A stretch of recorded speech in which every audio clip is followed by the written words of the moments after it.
Assalomu alaykum do'stlar, sizlar bilan har doimgidek Azamat Abdumag'lonov. Bugun sizlar bilan Istanbul Go'yis o'ynaymiz. Xususiy banklar,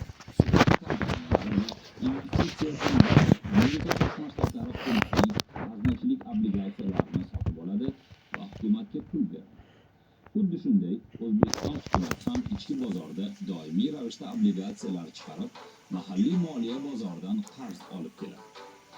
2026-yilning 1-yanvar holatiga O'zbekistonning ana shunday ichki qarzi 7 milliard dollar ekvivalenti. Bundan tashqari, davlatlar xorijiy investorlar, banklar va moliya tashkilotlaridan ham pul oladi. Masalan, Yaponiya va Xitoy AQSh obligatsiyalarining eng yirik egalari hisoblanadi. Maqsad ortiqcha pullarni xavfsiz saqlash. Ya'ni AQShga o'xshagan yuqori daromadga ega rivojlangan davlatlar obligatsiya chiqarish orqali butun dunyodan osongina qarz olishi mumkin.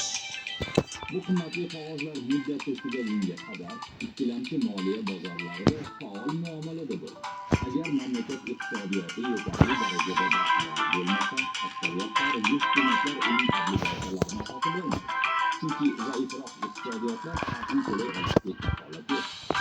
Bunday sharoitda kambag'alroq davlatlar yo'llar, maktablar, energiya loyihalari va boshqa infratuzilma ishlari uchun Jahon banki yoki Osiyo taraqqiyot banki kabi tashkilotlardan mablag' olib turadi. Ular past foizli kredit beradi, lekin ancha qat'iy shartlar ham yuklashadi. Agar biror mamlakat iqtisodiy tanazzul yo'qotib kelib qolsa va keskin qarz bermay qo'ysa, Xalqaro valyuta jamg'armasidan mablag' olishga majbur bo'ladi. Xalqaro valyuta jamg'armasi loyihalarni moliyalashtirmaydi, balki moliyaviy qulashning oldini olish uchun favqulodda kreditlar beradi. Jamg'arma kreditlari pastroq foiz bilan beriladi, lekin buning sharti bor. Hukumat tub islohotlar o'tkazishi kerak. O'zbekiston misolida oladigan bo'lsak, davlatimiz zimmadagi tashqi qarz 39 milliard 800 million dollarni tashkil etadi.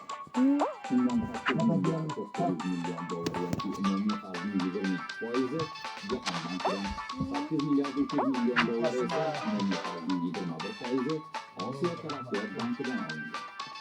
Davlatlar kesimida oladigan bo'lsak, O'zbekistonning eng katta kreditorlari Xitoy va Yaponiya. Bu ko'pincha moliya tashkilotlarining O'zbekiston davlat qarzidagi ulushi mos ravishda 10 va 8% ni tashkil etadi.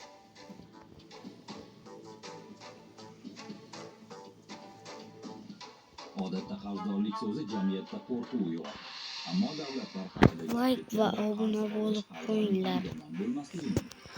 Shu jihatdan uni shartli ravishda 100 ta like, 100 ta obuna bo'lib bo'lishimiz kerak. Iltimos sizlardan. Qo'llab-quvvatlanglar. Chet elliklar 3 minut ichida 1000, 10 ming, 3 ming, 4 ming, 5 ming, 6 ming boribdi. Biz hech bo'lmasa 100 ta qo'yaylik.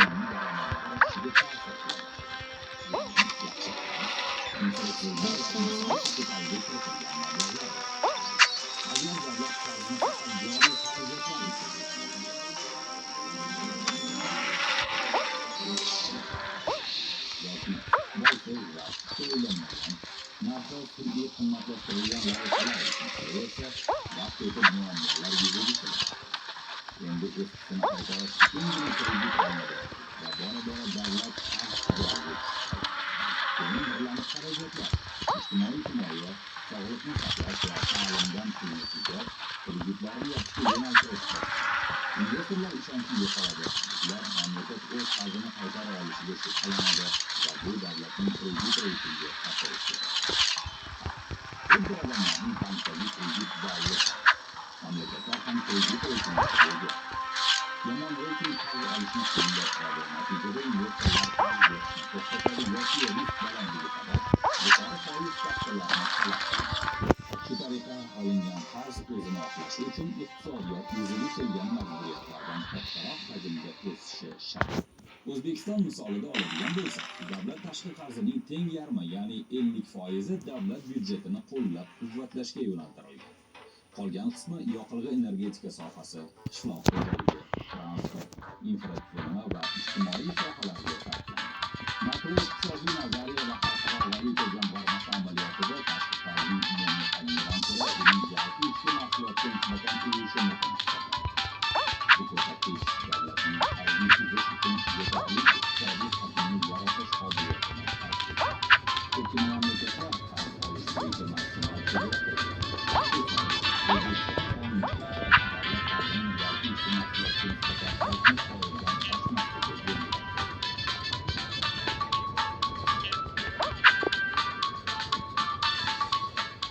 tashqi qarz ikki turga bo'linadi.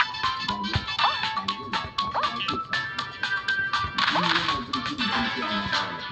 O'zbekistonning davlat tashqi qarzi 39 milliard 800 million dollar. Lekin turli kompaniyalar tomonidan davlat kafolatsiz olingan tashqi qarzlar rasman ruxsat etilmagan. O'zbekiston kontekstida muhim jihat shundaki, bunday xususiy qarzlarning katta qismi davlatga tegishli tashkilotlar hissasiga to'platiladi. Shartli ravishda oladigan bo'lsak, O'zbekiston havo yo'llari, O'zbekiston temir yo'llari yoki O'zbekneftgaz kabi yirik davlat kompaniyalari davlat kafolatsiz o'z nomidan tashqi qarz olsa, bu xususiy qarz hisoblanadi. Lekin bu qarz davlat kompaniyasi tomonidan olinayotgani sababli uni yarim davlat yoki kvazi davlat qarzi sifatida ham tasniflash mumkin. Chunki qarz oluvchi davlatga tegishli yoki davlat tomonidan nazorat qilinadigan tashkilot. Bu qarz hisobotlarida davlat qarzini kirmaydi, lekin mamlakatning moliyaviy barqarorligiga ta'sir qilishi mumkin. Ayniqsa davlat korxonasi olgan qarzini qoplashda qiyinchilikka duch kelgan paytda qarz yuki baribir davlat byudjetiga tushishi mumkin. Xalqaro ekspertlar ham kafolatlanmagan korporativ qarzlarni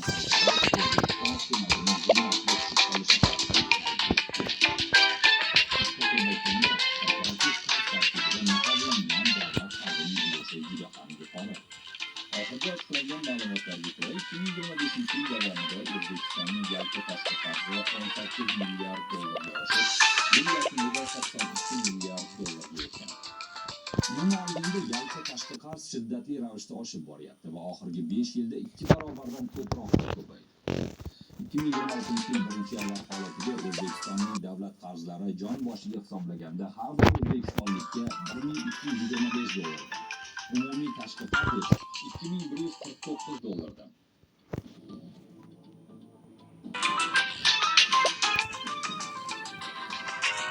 Xalqaro valyuta jamg'armasi O'zbekistonning davlat qarzi bilan bog'liq muammolarga uchrash xavfi tasdig'ini qayd etib keladi. Hukumat vakillari ham tashqi qarz hajmi mamlakat iqtisodiyoti va aholi soniga nisbatan katta emasligini bir necha bor ta'kidlagan.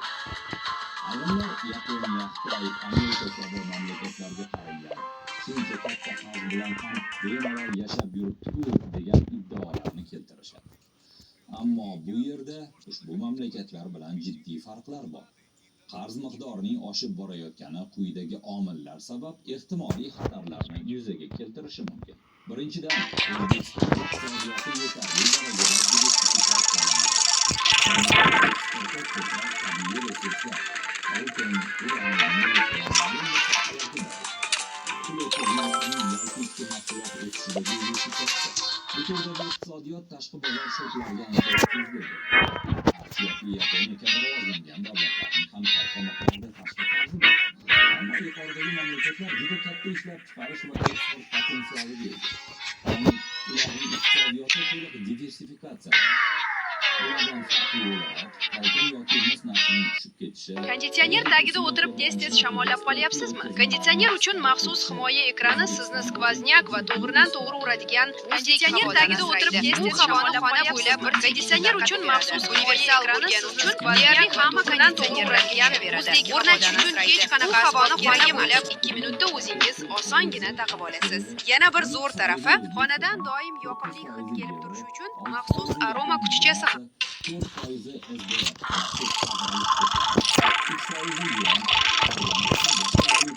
Tashqi qarzlar hissasiga to'g'ri keladi. Shu jihatdan valyuta kursining keskin o'zgarishi va O'zbekistonning ijtimoiy xizmat ko'rsatish xarajatlari va miqdoriga jiddiy ta'sir ko'rsatadi.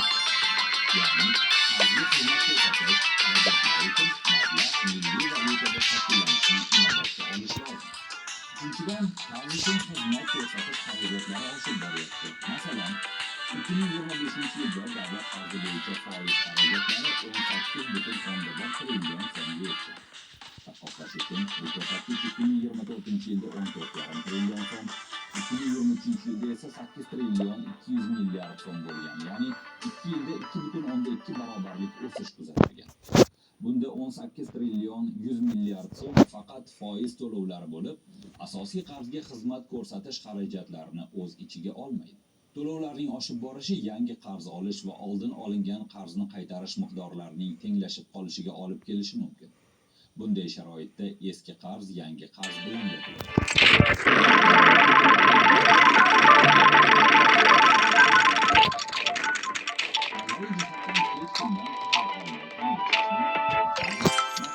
Liechtenstein, Bruney va ayrim arab davlatlarining qarzi deyarli nolga teng. Bu mamlakatlarning aksariyatiga xos xususiyat, ular hajman kichik, aholisi ham anchagina kam. Bu davlatlarda xarajatiga nisbatan nomuvofiq tarzda ko'p daromad manbai ham bor.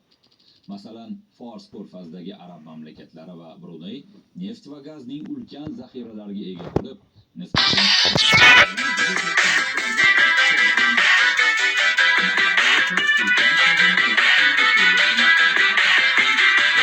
milliard dollar pul topadi.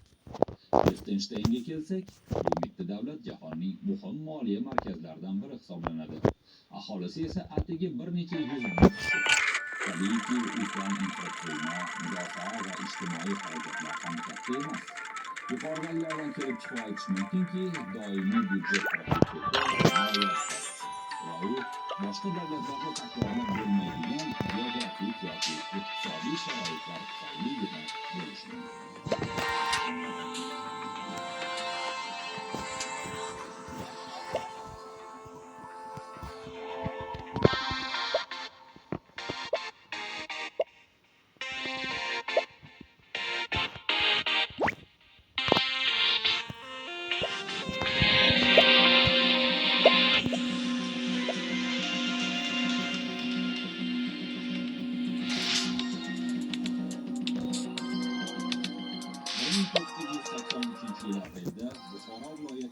Do'stlar, sizlar bilan Azimat Abdumavlonov bo'lib qoladi.